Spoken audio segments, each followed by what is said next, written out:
Now, my final guest on the show today played Kelvin in Gregory's Girl. Kelvin, of course, the little boy who delivered the classic line, "Don't touch the ravioli, it's garbage." Now a successful film and television director, Pat Harkins, is on the line. Hello, Pat. Hi, Ross. How you doing? Now, Kelvin was a great character. He had some great lines. And when it came to selling cakes in the toilet, he was quite the businessman, wasn't he? He was indeed, yeah, he was. And it's interesting because I think that was probably one of the few scenes that were actually scripted. The rest of the stuff with Kelvin, Bill Forsyth came up with as we went along, really. So it sort of grew arms and legs as a character, which was really nice actually, because it was more, he was there. He pops up throughout the film. Yeah. And it's and some of the best lines, as I said, weren't actually in the original script. Now, how old were you when you first started acting?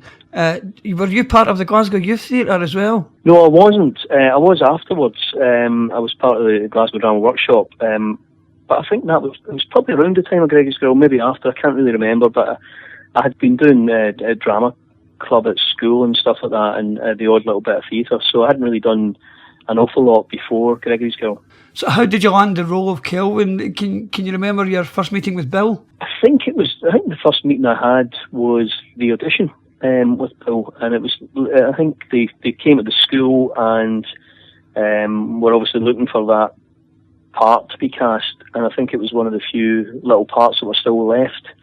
So I went along with a few other people to a house in Pine Road that in Abram Hill, where the film was shot.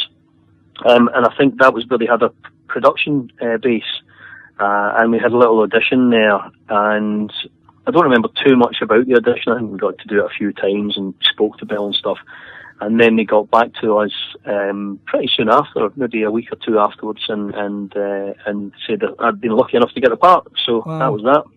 Now, you shared a few scenes in Gregory's Girl with the late Billy Greenlees, who played Gregory's pal Steve, the cook. What can you remember about filming those scenes with Billy? Did you know each other before filming? No, I didn't know anybody. Okay. Any of the sort of main cast before filming. I knew some of the extras and some of the guys that had little bits and pieces to do it because they were from Cumbernauld as well. But there was obviously the nucleus of the cast, the young cast came from Glasgow, came through the youth theatre group that you mentioned earlier. So I didn't know Billy, I didn't know Gordon, I didn't know any of those guys. So it was all new to me. The whole thing was new to me as well. So I really didn't have any preconceptions or anything about how it would be. It was just turn up, do it, and get on with it really. Mm-hmm. Now, what was it like for you as a young boy being allowed to swear in the film, in the scene where you're watching a football match and you do that line where I think you say to Gregory, "What a prick." Did you have to get permission from your parents before you done that, or was that an improvisation? Or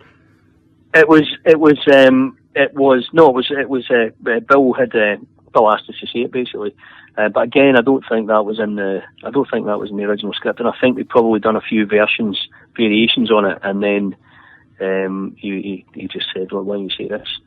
So, no, I think he probably saw it or knew about it the first time when he saw the film. Brilliant.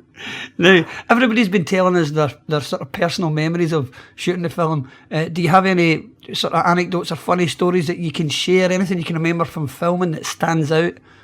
I think it's just an overall thing for me. I mean, for me, the idea of being involved in a film, it never entered my head.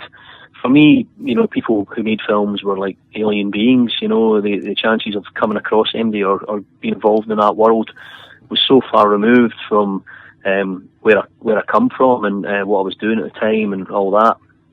So in my head, I think I sort of ran away with the circus, and I realised that the people who made films were just like normal guys and normal women. Sure. So that was a real big thing for me. And after that, I realised that that's really what I wanted to do, and that's where I wanted to go. So it was like a bolt of lightning for me. Really, I sort of fell in love with the whole process of filmmaking and the kind of the camaraderie and the kind of the physical aspect of making films and you know, being on sets and everything else that entails. So I kind of, as I say, ran away with it in my head. So that your career now as a director all stems from being in Gregory's Girl, which is Did you take any inspiration from Bill? Yeah, absolutely, because he was the first director that I ever came across, filmmaker director that I ever came across. In fact, in the few occasions that Bill has, you know, bumped into my parents or whatever, he's always apologised for getting me involved in the industry. Now, what was the reaction like from your friends and your family after the movie came out at that time? I think at that time, you know, living in Cumbernauld, people were generally quite supportive. I don't think anybody had any real expectations for the film. It was a little low budget film. I mean, you know, we didn't know the difference between a low budget film and a big budget film at the time. But I don't think anybody thought it was going to be the phenomenon that it has become. So really, retrospectively, you know, people are more interested in it now, I think, than they were 20 years ago. I mean, I think it was real, you know, it's a classic cult film, and that cult has grown and grown. So at the time, it was like, oh, he's in that wee film, and that's great and all that, and that was all fine. I mean, I just got on with the rest of my life afterwards, and you know, continued to play football and be a normal teenager, as well as, you know, doing bits and pieces, more acting and stuff like that, until I was about 17. Now, I've just received a message from one of our listeners in Los Angeles. Mike Rotman says, I loved Gregory's Girl. It was very funny and full of heart. I watched it daily on HBO. It was on hourly. Can you believe that? It was on every hour on HBO. I had no idea Gregory's Girl had so much exposure in the States. No, it's funny. I mean, it's it doesn't go away. That's the thing about it for me, and it's, you know, in a nice way, in a really nice way. You know, somebody will pop up and go, I heard that you were in that film, you were in Gregory's Girl, and wow, well, that must have been amazing and stuff like that. Or that's my favourite scene and stuff like that. So, I mean, people have got a great love for the film, enduring love for the film, and it is, you know, like I said earlier, it is a classic cult film. I mean, I watched. It's one of those rites of passage films, I think, that you watch for your kids as well. Yeah. In the way that, I mean, I watched With Me and I with my youngest son yesterday because he hadn't seen it. And it's one of those kind of films, isn't it? You know, people can quote lines from it. People, you know, remember small details from it. It's become a bit of a, you know, a film for anoraks as well, in the same way that With Me and I is, and other films in that kind of ilk. When you were on set, you didn't know anybody at the beginning, but who did you become friends with on set? I think just, I mean, guys that I knew from playing football and stuff like that. I mean, we all sort of kept ourselves. So it was all really, you know, it was kind of local people. I mean, subsequently, I've become really friendly with the guy who was the first assistant director. You know, I know the woman who was the script supervisor, the continuity woman. I mean, they've been friends from, you know, for 30 years from, you know, from me working behind the camera, as it were. So I sort of know everybody who worked on that film, but as another facet of my life, sort of thing, another facet of my career.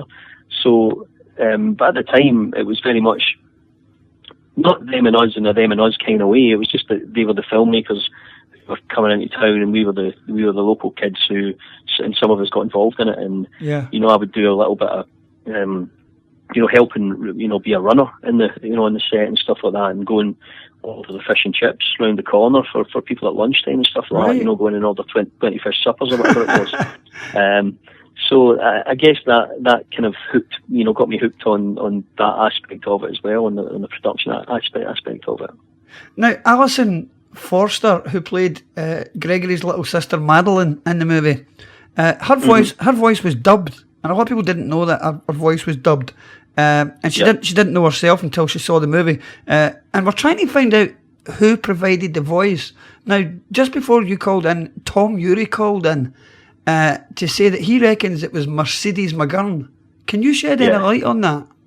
I think he's right. Yeah, I think he's right. Oh, well, that sounds like a double confirmation. Was that then? That's good. Okay. Yeah, pretty sure that it was Mercedes. Now, do you have a personal favourite scene or line from the movie? God, that's a really difficult one. It is a tough one. I mean, I love Gregory going to school. I mean, that cracks me up every time. You know, I'm thinking he's invisible running across the yes, the school, just after he's met his football dad. pitch, zigzagging. Yeah, Yes. yeah. I mean, you just trying to, you know, figure out what is going through his head. You know. I think it works very well with John Gordon Sinclair being so gangly as well. It just makes it that much funnier. Him diving around the pitch. Now, what are you working on at the moment, Pat? I'm actually doing some River City at the moment. Oh, are you? Oh, River City's great. There's some wonderful storylines and some really great actors around at the moment. And you know, I'd love to see Rob Buchanan making his acting comeback in River City. We were just talking about that earlier in the show. Do you still dabble in acting as well, or are you just totally directing now? No, I haven't. No, I haven't. I made a decision when I was 17 that I didn't want to do it anymore.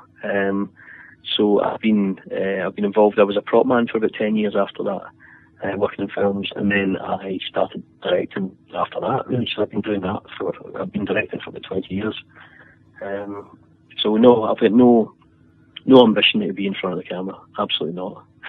Wow. Now, it's the 35-year anniversary, so we can't let you go without asking you to close the show with your famous ravioli line. Would you do it for us one time?